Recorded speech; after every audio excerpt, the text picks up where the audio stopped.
As you are already aware, today we will see the philosophical, metaphysical discussion on Sankhya, and you may have already had many encounters with this philosophy. This may not be something new for you, but having gone through all these entities, all these uh, elements of Sankhya is very, very helpful to bring awareness to the process of creation, evolution, and involution. There are few things that Sankhya is very, very particular about, and most of the philosophies borrow the concepts from Sankhya, and one of those concepts is cosmic evolution. And when we are discussing the Sankhya philosophy, at times there are questions. If we involve ourselves into those questions, we may not step forward. So avoid that, because as it is true with all philosophies, there are certain unanswerable questions. If we go into the discussion of that, we will not be able to reach to any conclusion. And that caution needs to be also kept when we are discussing Sankhya philosophy. However, when we are discussing the Sankhya philosophy, it raises the questions and it has always answered them. And there are certain questions they deny to answer. Apart from that, sometimes we approach the philosophy with the layman's attitude, understanding, and then we get confused. To understand the Sankhya philosophy, we need to have the Sankhyan approach to understanding. Not Vedantic approach or not other approaches. Nothing wrong with the other approaches, but when it comes to Sankhya, then it has its own language, it is its own terminology, and when we are attempting to understand, then try to take it as it is. Just like you go to medical school and learn about the anatomy of the body, and then you always go to these very difficult, complicated words coming from this Latin language about the names of the muscles and everything, and they sound even difficult to pronounce. But every medical student has to go and learn the same way. It will bring an understanding on a larger or on a broader scale. When people go and discuss something, they can use the same language to understand, so that there are no confusions. In the similar way, when we are understanding Sankhya philosophy, we use the Sankhya language. At times, this Sankhya is understood in the light of Vedanta, then it's confusing at certain points. There are a number of principles of Sankhya that Vedanta has completely taken, accepted, but there are certain things on Vedanta and Sankhya are not agreeing with. So when we understand Sankhya, then we have to approach it from the Sankhya language, Sankhya perspective, not Vedanta perspective. I think we have used this Vedantic language a lot in other classes when I have explained, and of course, Vedantic approach is very enlightening and very powerful. But Sankhya, we need to also understand that is one of the most powerful and old philosophy, which is also giving foundation to Vedanta philosophy. So you don't get confused with these things. I am already clarifying. Because when we are asking questions, sometimes we are asking it from the Vedantic point of view or Buddhist point of view, then it will not work here. However, most principles in yoga, Vedanta, and Sankhya are same. Especially when we are talking about yoga, it is said that yoga is practical and Sankhya is theory. So Sankhya metaphysics is totally accepted. Almost everything is accepted in yoga. Only one thing that is added by, says Patanjali, is the idea of Ishvara, the God. Apart from that, everything is same in Vedanta, in the Sankhya philosophy and yoga philosophy. Now we come to the subject matter of this philosophy and the meaning and the purpose of this philosophy. And there are, first of all, the name itself is important to understand that what is the context here when they are saying Sankhya. In the Sankhya, it has meaning. There are a few different meanings that we have. One meaning of Sankhya is number, literal meaning you can say. Sankhya means number. This philosophy, the Sankhya philosophy, is called Sankhya because perhaps it has reduced the entire creation into 25 entities. It's so specific that nothing goes beyond the 25 elements in this creation. It is a very interesting perspective, as we have discussed it earlier, that if we go and try to understand the world outside, there is no end. There is no end to completely understand everything. Because as soon as we go and try to understand something, there are micro and micro and micro levels of understanding may arise. Suppose if you go to the medical science and you want to be a doctor and you say, okay, I'll spend my 5 years time for being a doctor. And 5 years you learn everything to be a doctor and you are qualified as doctor. But then you find out the people are not coming to consult you when you go to the practice. So why? What is the problem? Why? I am doctor, I am qualified now. Why people are not coming? Because people want to go to those specialists. So if you are only a MBBS, bachelor's in medical and surgery, then you are not really given much weightage and you are not counted as doctor in a larger sense. You have to go to the master's, MD, and you specify your all the knowledge, and then you say, okay, now I am a heart specialist. In the heart, then there are so many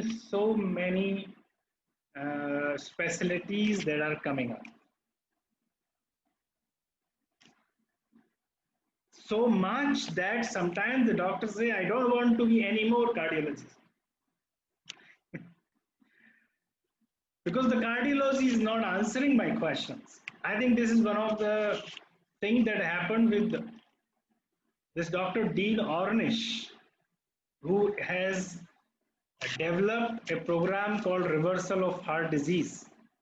He was a cardiologist and he tried to treat the heart patients, and he comes to the conclusion that I cannot treat them because no matter what I give to them, no matter what kind of medicines I give, I am making them even much worse heart patients than they were before when they came. So he said, I'm not going to continue the same way. So he left that. And then this developed this holistic method of treatment where he taught the people, if you want to reverse the coronary artery disease blockages in your, then you have to not only take the medicines to dilate your arteries, but you need to go to the cause of why the arteries are blocked. So he went to understand the lifestyle of the people, what they are eating, what exercise they do, what is the state of relationship, emotions, and then he is no longer a cardiologist. And he is teaching yoga and he is teaching cooking. If you see the reversal of heart disease programs, the large part of the training is cooking, zero oil cooking. So their treatment as a doc, they become educators, not doctors now. Do you understand now what has happened when we go in a specialization?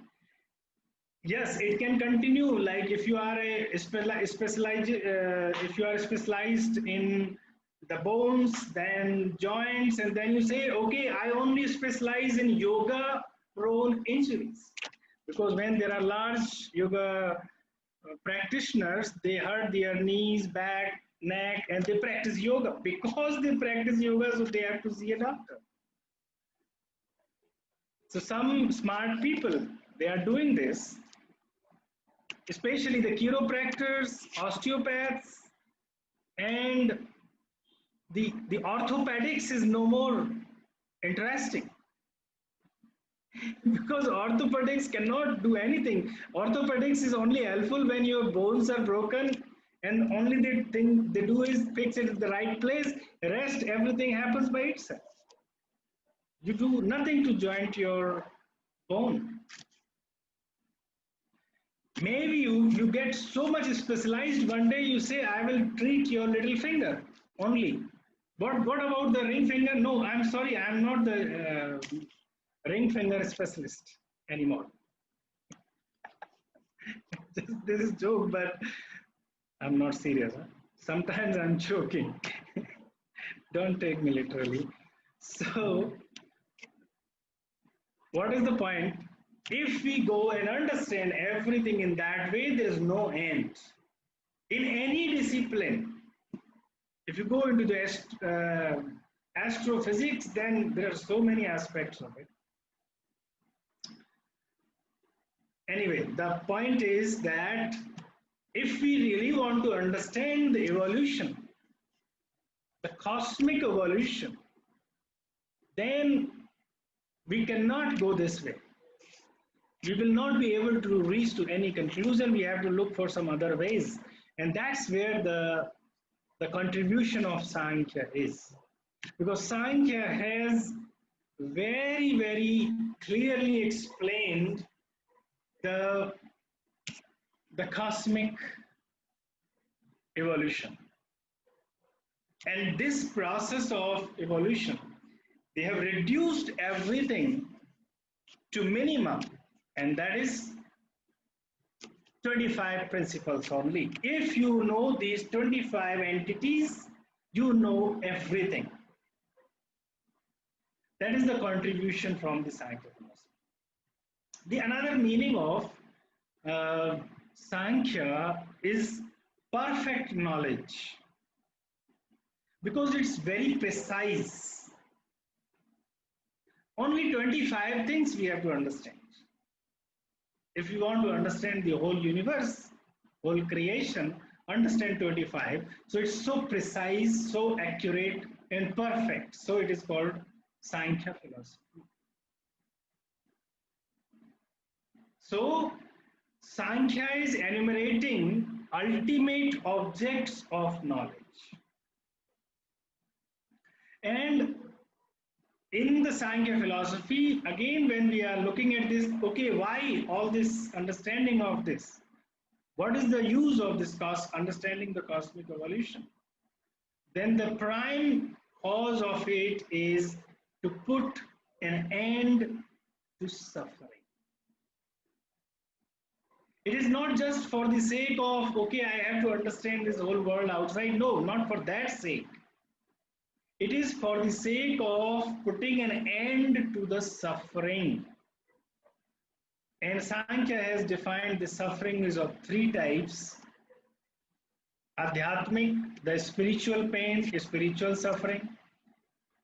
Adidavik, which is caused by the supernatural causes. And Adibhautik, which is caused by the fellow human beings or fellow beings, other living beings also. So, three. One is spiritual, means whatever is caused within this body and mind complex, it is called spiritual pain, spiritual suffering. Anything that happens within this body and mind, emotions, and within this complex is one kind of suffering. The second kind of suffering, according to the Sankhya, is that which is caused by the nature. So all kinds of things. Hopefully, this COVID is also natural. So we are also suffering. So it is also, it may be caused. So it can be supernatural suffering, which the whole world is suffering. And third possibility is caused by the fellow beings. Like you may not be in the whole scene and you are walking in the streets in Rishikesh and maybe in Gita ashram, and then one monkey comes and bites you. What to do? You have not done anything wrong, anything bad. You were very peacefully, very nicely going and crossing this Gita ashram, and the monkey comes and is not interested in your fruits, but he is interested in you. Then what you do? Nothing. So that is the third kind of suffering. So no other possibility of suffering is possible. The beautiful thing about Sankhya philosophy is when Sankhya says three types of suffering, you cannot come up with fourth type of suffering. It is so accurate. You can try. I have tried, but not able to find out. Because anything caused within this body mind, so you say, okay, I have got the mental illness, spiritual pain. I have this problem because my neighbor is bad, fellow beings, adi bhautik. So this kind of suffering. Any kind of suffering can be placed between these three types of suffering only. So it is so precise, so perfect, that's why it is called Sankhya philosophy. Then, another thing that we need to have understanding about, if we want to understand the Sankhya philosophy, then it is the theory of causation. Now, this theory of causation is the basis of Sankhya, because without it we cannot build on the concepts of Sankhya philosophy. So theory of causation, the question that we ask in that theory of causation is, does an effect originally exist in its material cause prior to its production? I repeat, does an effect originally exist in material cause prior to its production? The This is a classical sentence.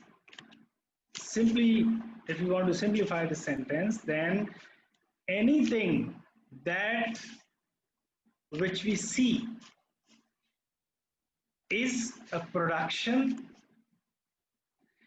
Does that production originally exist in its material cause or not? Suppose if you want to put a mango seed into the ground and you want to have the mangoes, then if the potential in that seed is not existing before we actually get the mangoes, then at no cost we can have any mangoes possible. We can only get the mangoes when that quality that which makes something mango is already existing in its seed. If that is not existing, then we cannot get the mango. If you put the seed of oranges into the earth and then you expect mango, then you are stupid. You don't know what is that potential of that seed. And if you don't know that, then your expectation is faulty, which leads to infinite suffering. This is how they have seen the suffering in everything. And the practical utility of Sankhya philosophy is this. It gives that clarity. This is the practical utility, that if I see something in my life, if I see any effect that I see in my life, that effect is there already in a latent manner somewhere in the actions that you have performed before. So that now become a full fruit, and that's the production in your life when you are suffering now. So if I want to get rid of suffering, then I need to have the knowledge of the cause.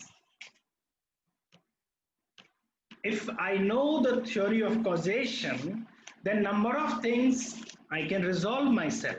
I don't need to go to a psychotherapist, because psychotherapist does the same thing, helps you to know the cause of something. Here, fundamentally, if we get this clarity that does an effect originally exist in its material cause prior to its production, and if the answer is yes, then this theory is called theory of Satkaryavad. And the another possibility is also existing. Some philosophers say that no, the cause, there is no material cause prior to its production. The logic is this: they are saying that if the effect originally exists in its material cause, then why to exert any effort? So suppose if you want to get butter out of the milk, then you have to process it. You have to do some other things in order to make it a butter. So they say, no, it doesn't exist like that. You have to, uh, there are two possibilities. One say, no, there's no butter like that. To get the butter, you have to go through a process, then you get the butter. They say that if you are exerting your effort into it, then your effort which is making it butter. But most philosophies that like yoga, Sankhya and Vedanta, they don't accept it. They say no. Because if you want to get the butter, then you can only get the butter out of milk, not from the wood. You can only get a certain effect from its material cause when it's already existing in it. You can definitely get the salt from the sea water, but from the sand you cannot get the salt. If you want to get a certain effect, then you have to see the potential of it in its material cause, then only you will be able to get it. Otherwise, you will not. This is the answer to these people who are saying there is no effect existing in its material cause prior to its production. They say no. Only a specific product can be received from a specific cause. Not anything out of anything you can get. So Sankhya is very logical in this. He's saying you cannot say anything out of anything. You have to see the chain of it.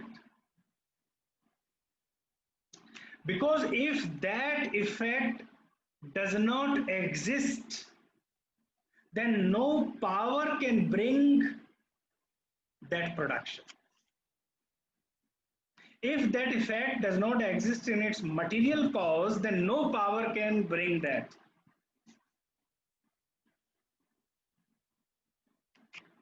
Just think of any practical example in the life, you can be very clear about it.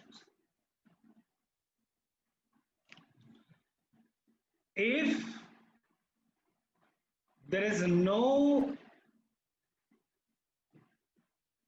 possibility of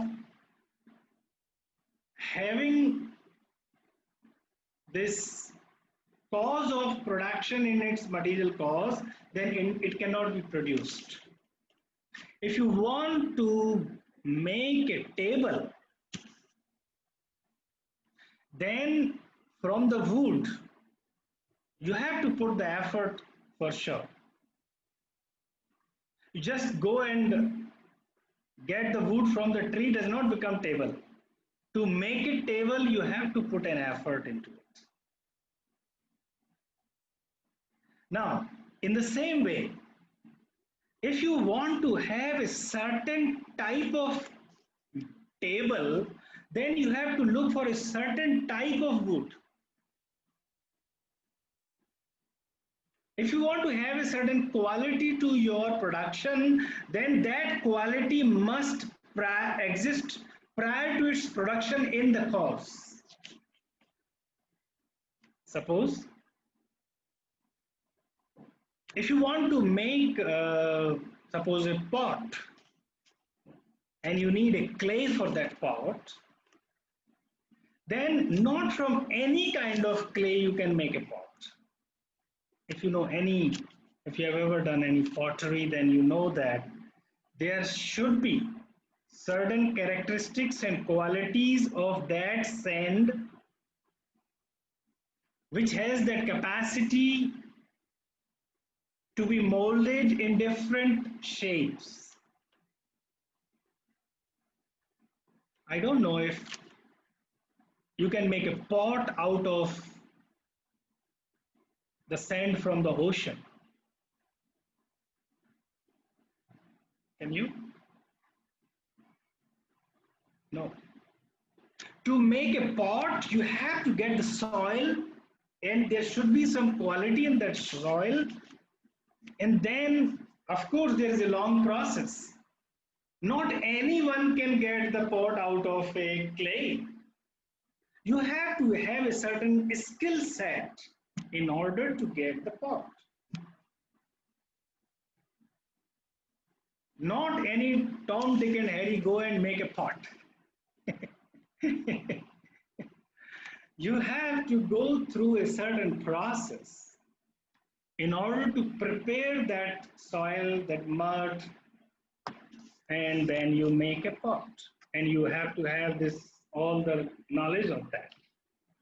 So this is theory of causation, Satkaryavada, which is saying yes, that the production that you want to have, it must be there in its material cause before you produce it. And the other philosophers, they say it is not necessary because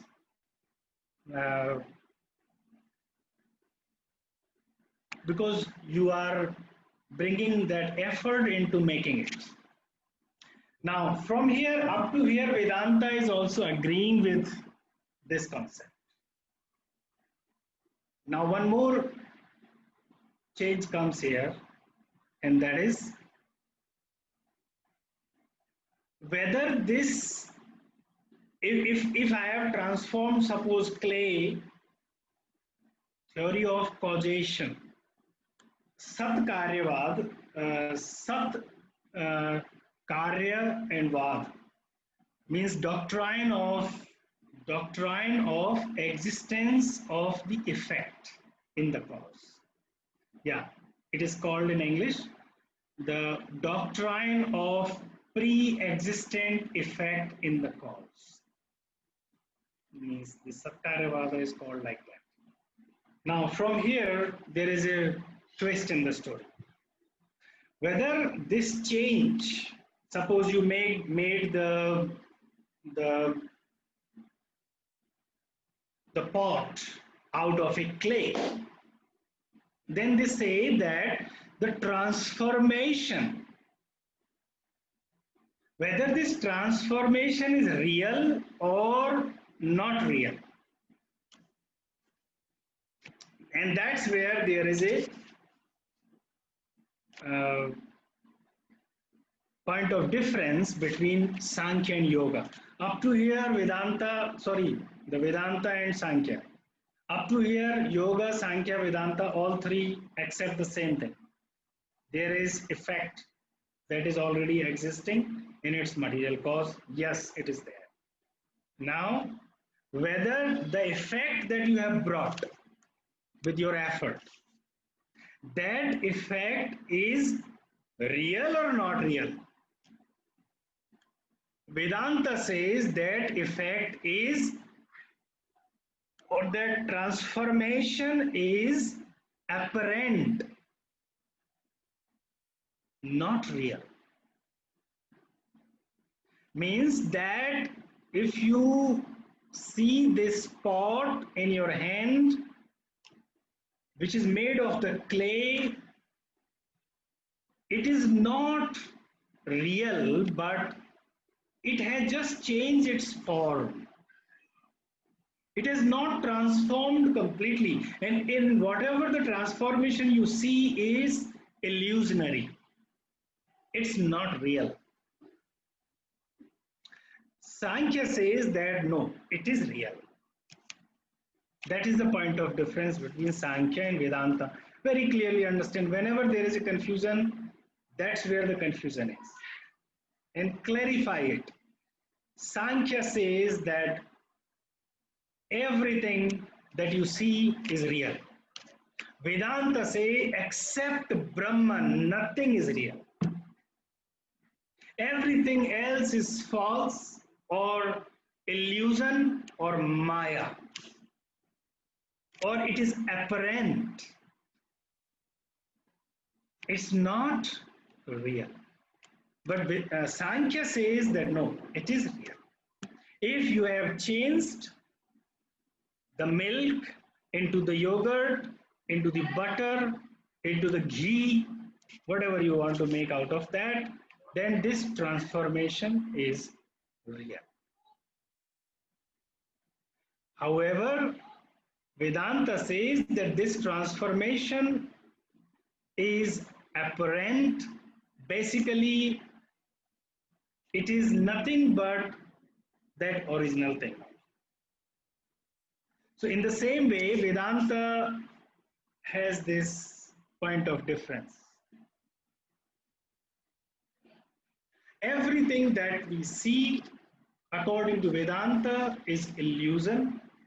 According to Sankhya, it's real. So it's a realistic theory. So there are two things, it's realistic as well dualistic. It is dualistic realism. It says that all the changes that has happened are real changes.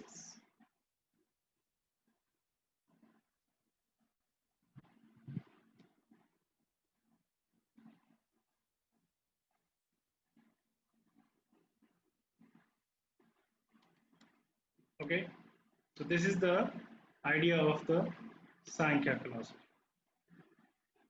So in the real transformation or not real transformation is the only difference that we see. Now, two entities comes into the play in the Sankhya philosophy. One entity is Purusha, which is the stable principle, and another is Prakrati. The Purusha and Prakriti are two entities, the real entities that has no beginning and no end. In a way, you understand this, that, so let's say first Prakriti. That Prakriti is nothing but equilibrium of the three gunas. And what is the meaning of gunas here? That we also understand. There are three modes of manifestation. Three modes of manifest. Anything that we see in this manifested world is seen in three modes of it. These three modes are sattva, rajas, and tamas. So sattva is inertia, sattva is the purity, rajas is activity, and tamas is inertia. Now, any object in this world is nothing but combination and permutation of these three gunas, three attributes, three modes of manifestation. Whatever we see is nothing but this. For example, if we see the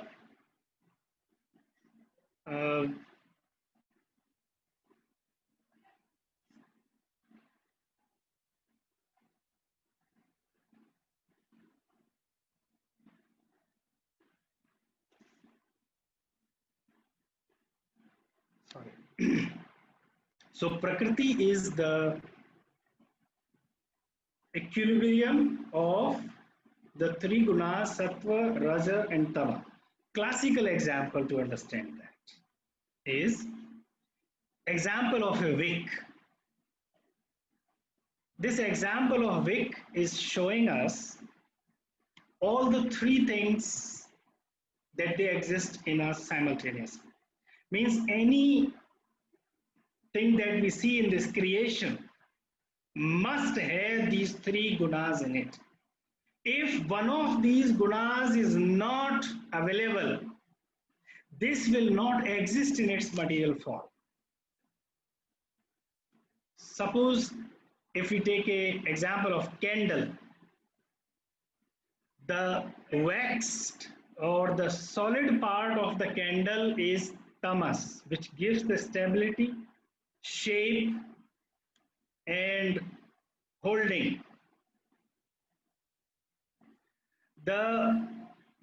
When we put the light into it, because of the heat, the wax starts to melt and there is a movement of that oil along with the thread. So that is the rajas activity. And the third is the light that we see is sattva. If you want to have a candle and the full meaning of candle, then all these three principles apply to it. All the objects of the world, they have these three gunas in it. Possibility is that there is a possibility that the dominance of one of the guna can vary. It can be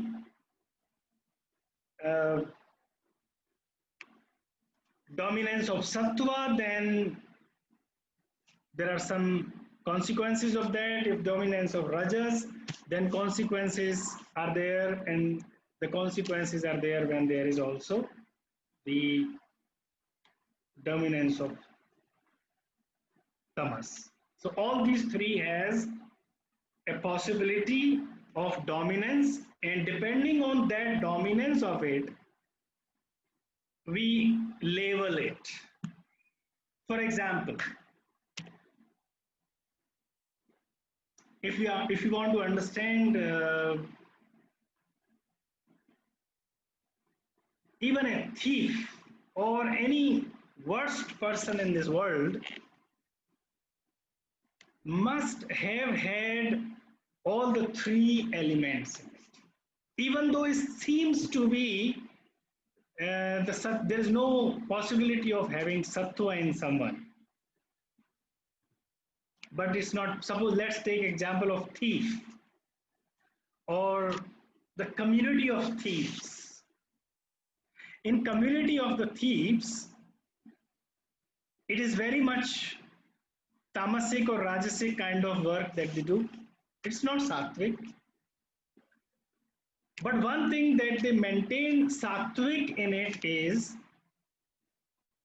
that if there are two thieves and they go and steal something, then they would like to have the truthfulness between them. And we assume that there is some sort of truthfulness between them. That's how they can be friends.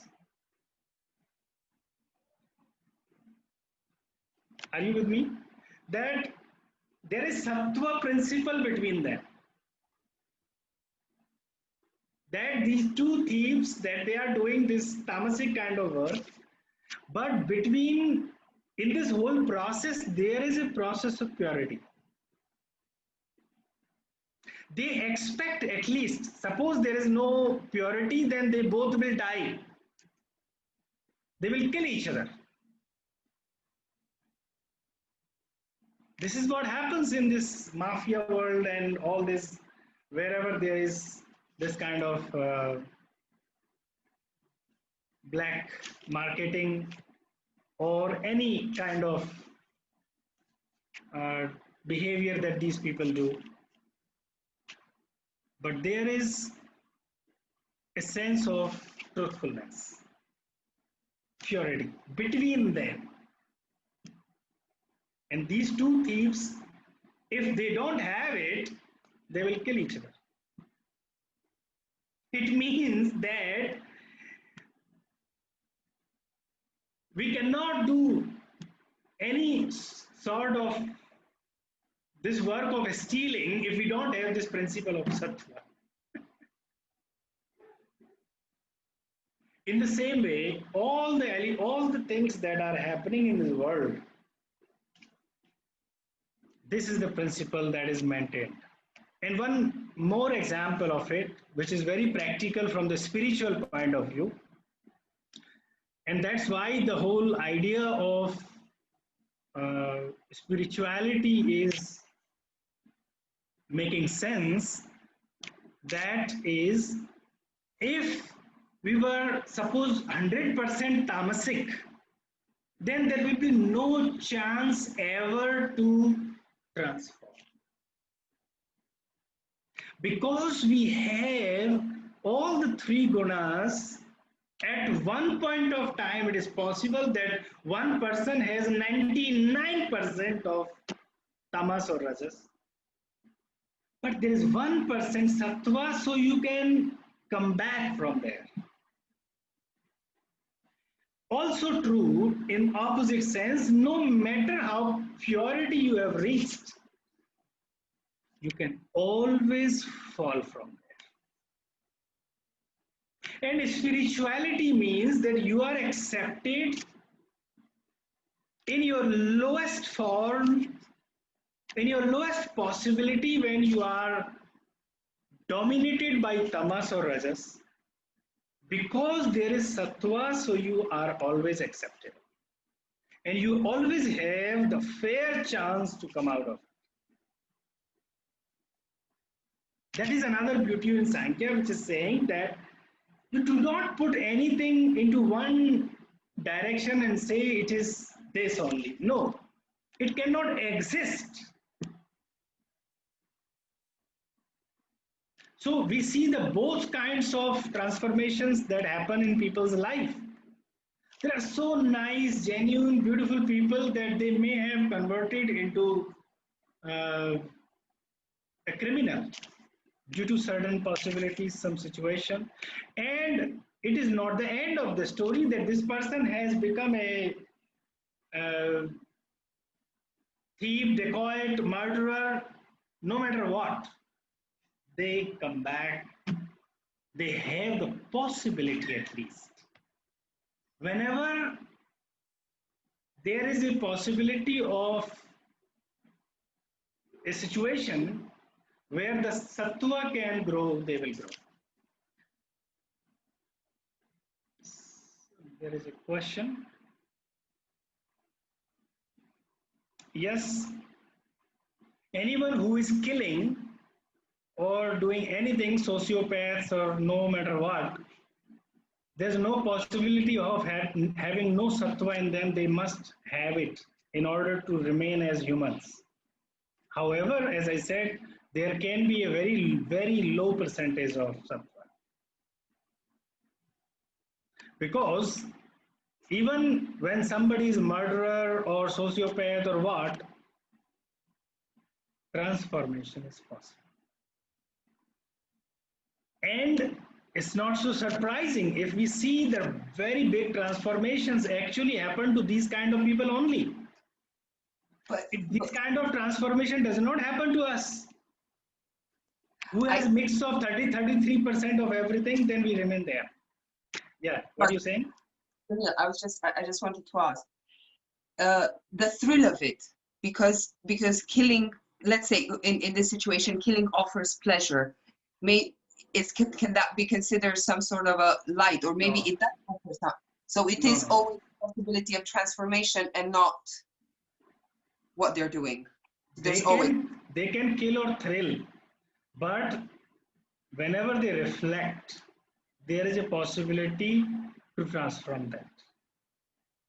Okay. Right situations, right conditions. You know, even when we die, somebody told that if you are drowning, you touch the base once. and you always have the chance that from there you will make a comeback. You touch the ground, you thought almost finished, but as soon as you touch there, you can push yourself and you can take a breath and you are survived. Okay? Thank you. And of course, we die also. So we might die in that tamas, and that is possible. Then you again get the birth of tamas, and then you continue. Possible. It is And not guaranteed that hey, you have this, then in the next moment, no. It depends on number of factors. how about karma? How does Yeah, karma? this is exactly what karma is. But does That it why does you are undergoing all this, when you have finished that quota of your karma, now the possibility is that you can make a comeback. and in terms of suffering in Samkhya philosophy, how does karma fit into it? Because I can say that a supernatural disaster is the cause of my suffering, or I could say that, but it is my karma.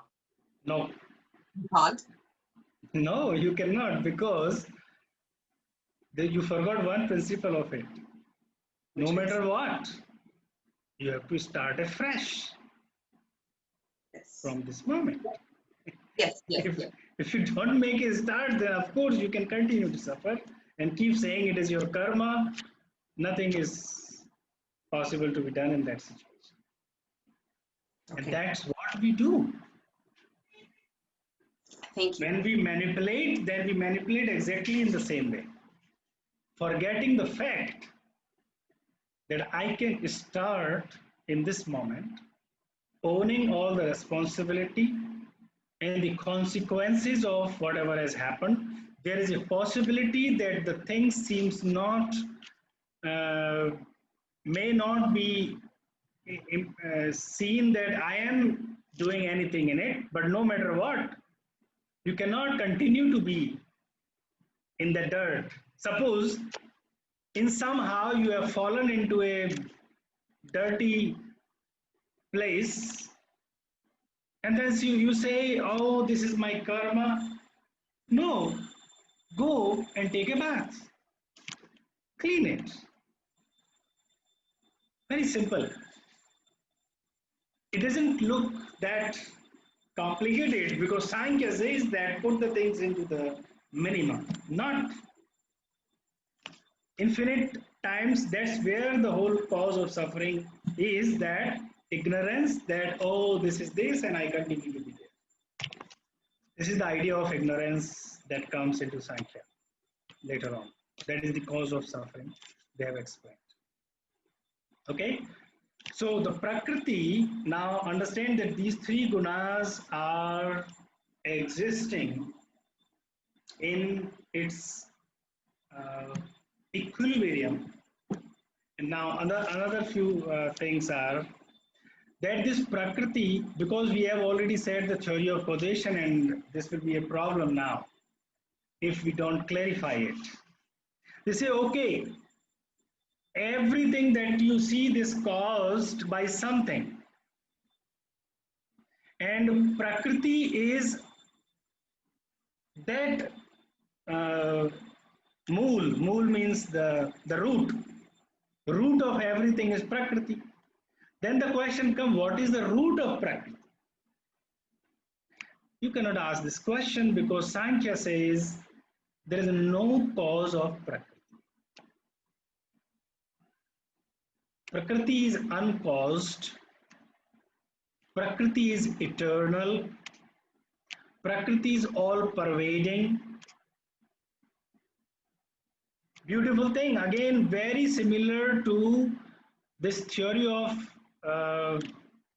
what do you call it, Big Bang or something. In the physics, they have understood finally nothing can be created or produced anew. Anything that we see today is I have a nothing question, but, Sunil. yeah.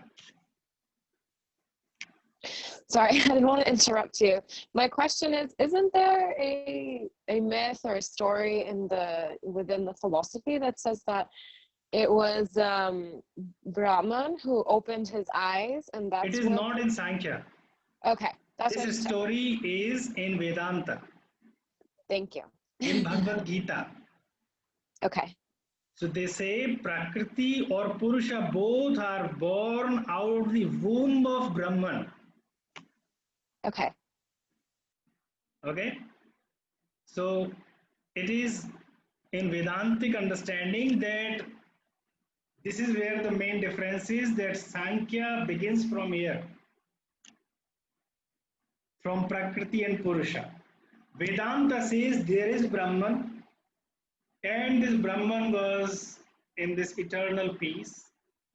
Out of some curiosity, some interest, don't know what is the reason, Brahman thought that Ekoham Bhavishyami, that let me become many.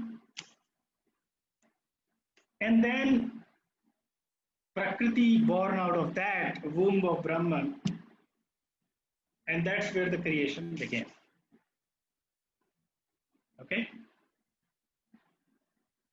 Perhaps it is the 14th chapter in Bhagavad Gita.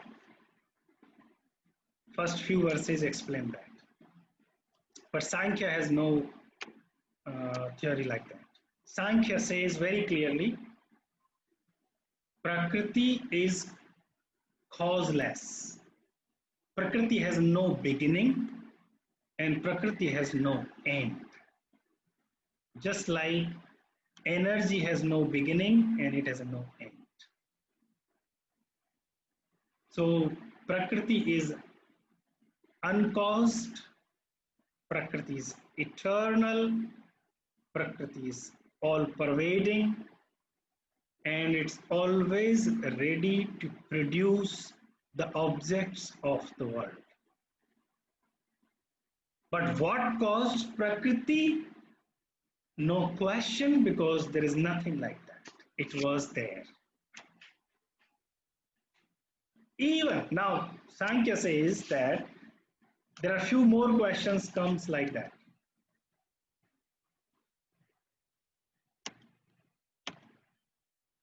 So objects of the world are limited because they have come out of Prakriti. They are dependent because they have come out of Prakriti. But their cause is unlimited and independent. Because theory of causation apply here. So always they block this from here. No further going back. This is where the cause begins. And this is that the objects of the world cause pain, they cause pleasure, and they cause, there may be indifference. Means all objects of the world, they have three possibilities in it. Suppose red rose. When I say red rose, it brings pleasure to someone who has fallen in love, more pleasurable when it is recent. Does it make a difference to you when it is so? Yeah, it is possible on certain moments. But if there is love, then there is no problem. You know? But mostly it is like that. If you say red rose, then maybe if there is no pleasure now, but you may have the pleasure in the past. So, oh my God, those days. And then you go into the blush of your red rose days. And then you enjoy that. It's pleasure. Right? At the same time, when you have had that pleasure of red roses all around you, on your bed, on your bathtub, and then you say, my God, what has happened to my life? There are no red roses now. And the same red rose cause pain, suffering. and then indifference. That you have got so fed up of those people who has given you red roses and ended into suffering. You said, go to hell. I'm not interested in red roses. And even people get angry the moment they see the red roses. Who brought it? Just take them away from me. I don't want to see red roses. You can have pain, pleasure, or indifference, depends on your that moment, what is happening. So they say all objects has the same consequence. Is there any possibility? Okay, so we accept Sankhya's view. Now, interesting thing is the red rose is the same. When the effects are multiple.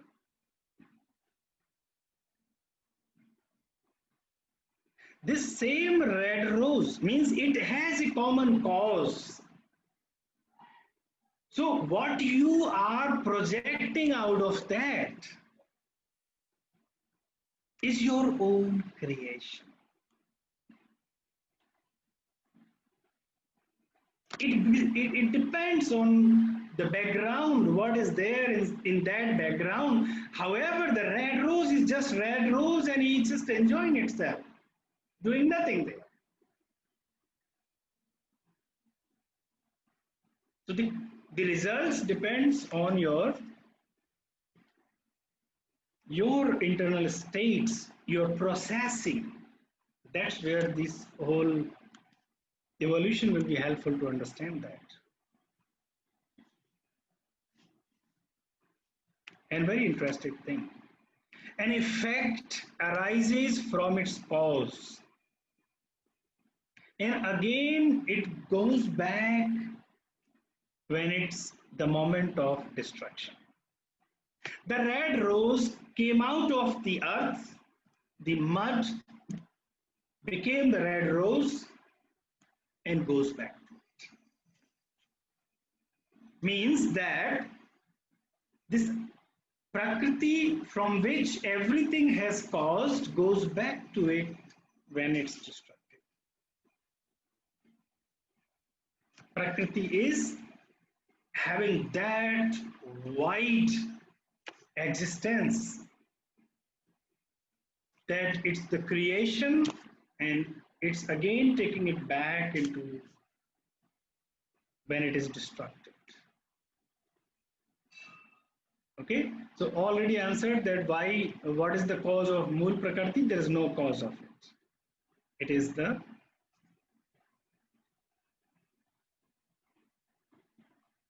so now we see the Prakriti.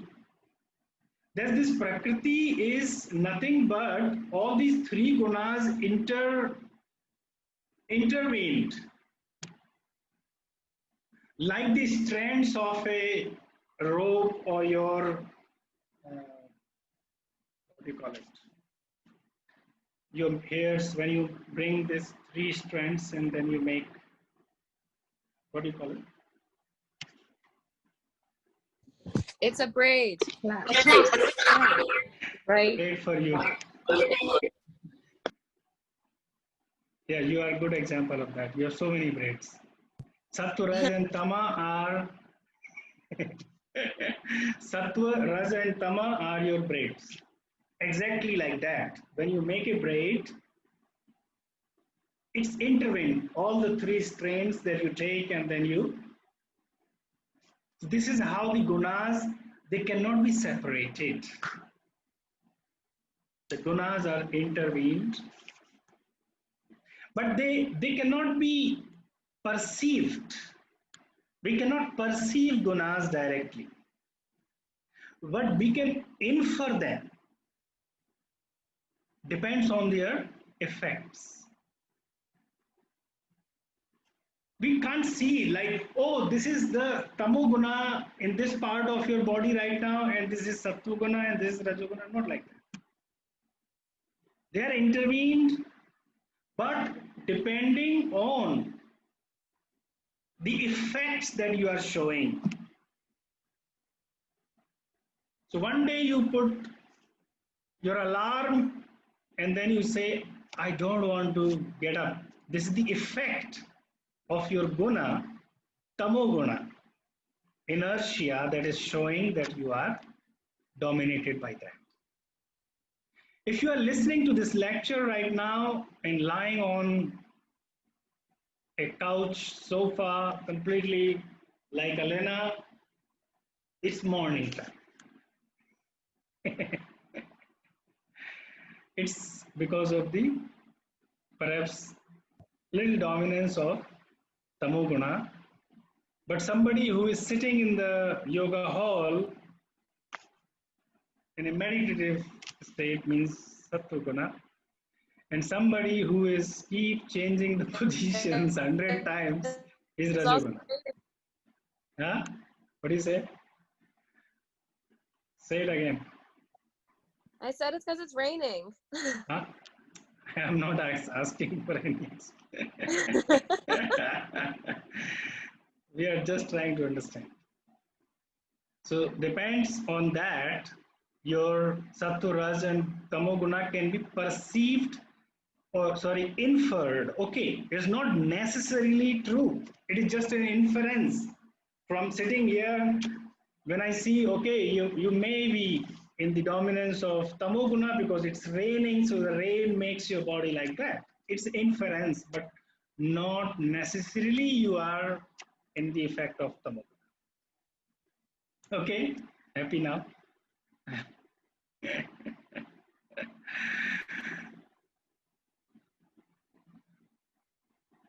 Okay, so these gunas are playing with us in that in this interplay of the gunas shows different colors to the life.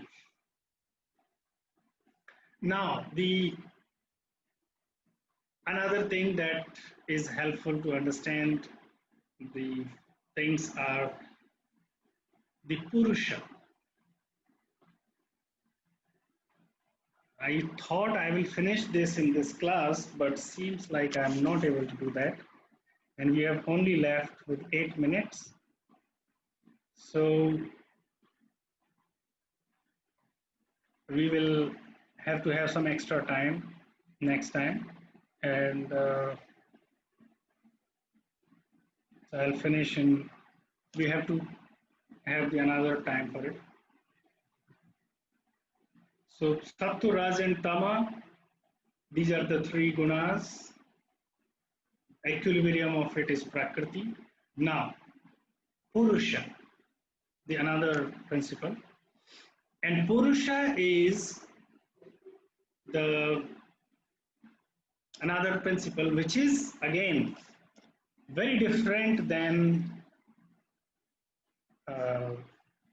because the word Purusha has many meanings. People may interpret it in many different ways. So Purusha is not something which is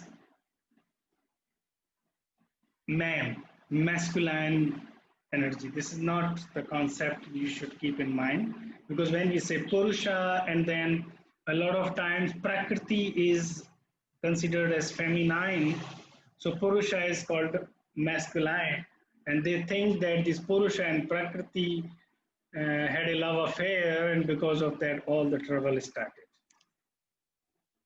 So this is not the case. This is not the love affair between Purusha and Prakriti. In that sense, it's not masculine or feminine things. Purusha and Prakriti are two eternal principles that Sankhya has brought in order to explain the evolution of the nature. So Purusha is which is intelligent. Means Purusha is that which is not doing anything. Here this Purusha can be translated as pure consciousness. Now remember, this consciousness is not the quality of the Purusha, but the consciousness itself is Purusha. It is also compared with Atman in Vedanta philosophy. So they are identical in a certain sense. But according to the Vedanta, all Atmans belong to the Brahman. And that's where the difference is. Sankhya says, in that sense, it is not Atman. Here there is a plurality of the Atman or Purusha or this consciousness. There are multiple Purushas, whereas there are no multiple Purushas, and there is no multiple concept of Atman in Vedanta philosophy. Okay? This confusion happens. So in language, if we say, okay, I want to say soul, Atman, Purusha, they can be identical, but if you are taking Atman as a Vedantic principle, then there are no multiple Atmans in Vedanta, but there is a concept of multiple Purushas in Sankhya. So there are multiple Purushas, but there are no multiple Sankhyas. In Sankhya, there are multiple Purushas, but in Vedanta, there is no multiple Purushas. This is the understanding. So the Purusha is a principle that which is seer, which is separate from all the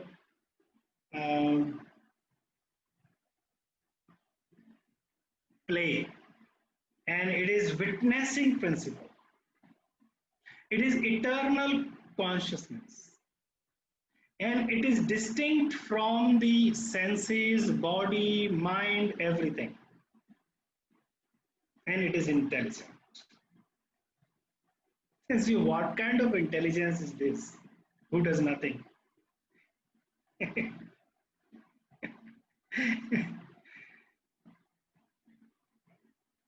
But he's super intelligent, he does nothing and everything is done for him. No? That's why this Purusha is so smart. So this Purusha is not doing, it is not a principle who does anything into this whole story. And then you ask this question, then what the hell he was doing with Prakrati? Why they both came and created the whole mess for us? Or who brought them together? Where they met first? When they met first? All these questions are useless for Sankhya. Sankhya says it doesn't matter. Even if you know who are these two, Purusha and Prakrati, as you know Adam and Eve, what will you do with them? They have already done made a mess. You cannot go and catch them and kill them. It will not, and even if you can do that, it will not solve your problems. It will continue. So they say Purusha and Prakriti, you don't mess up with this question at all. Whether when they met, how they met, why they met, and who brought them together, blah, blah. So many questions, useless questions. They say the fact is that these Purusha and Prakriti has come together and they have already created this mess. The question is, do you want to come out of this mess or not? And if you say, yes, I want to come out of this mess, then okay, then there is a method for it. Then what will happen to that mess if I come out of it? then what will happen to this Prakriti? He said that the Prakriti will cease to exist for those who have completed their task. If you have met your needs, the Prakriti dissolves. You do not need Prakriti then. It ceases to exist for those who are done. But those who are not, it will continue to exist for them. Suppose, practical example, if you, any example from your life can be very useful.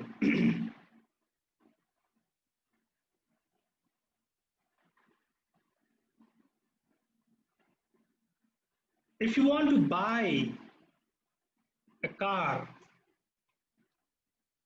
then everywhere you will see the car. The hoardings on the road, television, newspapers, magazine, Facebook, Instagram, Twitter, wherever you exist.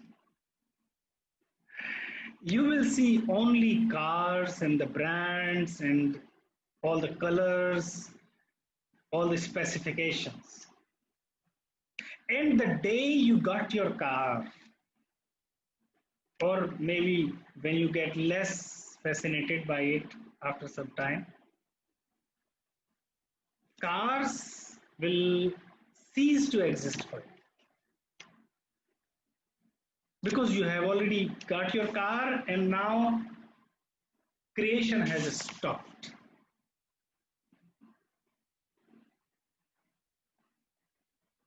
Unless you have not, one very interesting thing which happened with me, that for so many years I am traveling so many countries and I have sat in so many different cars with from very luxurious cars to somewhere the car in which hard to sit. And I had no idea in which car I am sitting. Unless I am reminded by someone that this is this car, okay. And still I don't know what is that. So I always not remember in which car I am sitting, what is this brand. So one day I thought, at least for my general knowledge, I can do that. To know, I even didn't know. I know, okay, names, BMW, Mercedes, Ferrari, all, whatever the names. But I cannot recognize them. I will never know what is this. So one day I decided, I was sitting in a car and then I said, what is this car? What is the brand of this car? Okay, this is Toyota. Toyota is easy. Okay, Mercedes. Then there are three. Then I learned these, and now what happens with me? Whenever I'm sitting in the car, I'm watching all that. Oh, so my all fun of sitting in car has gone after I have put myself into this creation unnecessarily. And since then, I have placed a seed in myself. Perhaps if I have a car, then some brands I just don't like their logo and I don't like the car.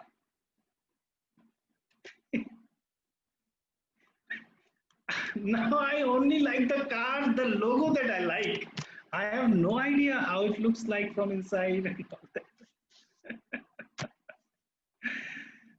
Do you understand how we create? And perhaps, if I was not living in Rishikesh, I could have bought the car, but living in Rishikesh, car, where will you put it? You cannot have it on your head and walk the Ramjula bridge. So, still, that's a far dream for me to own a car, but my all fun of sitting in car has finished. even now I'm sometimes, I'm on my scooter and there are cars and I am just watching which brand is this. And then one I didn't know, Renault, this Duster car. Okay, what is this? And I always forget the name. Whenever I see this, oh my God, what is this? And I am on my scooter. This is exactly what happens with creation and how it entangles us. And 3 days back, I saw one BMW in, and then I immediately, oh, BMW in Rishikesh? This is creation. So for that, I cannot blame anyone in the past that, okay, somebody, why they made these cars and brands and blah, blah, blah. That's not the question. Similar like Purusha and Prakrati, when did they come together?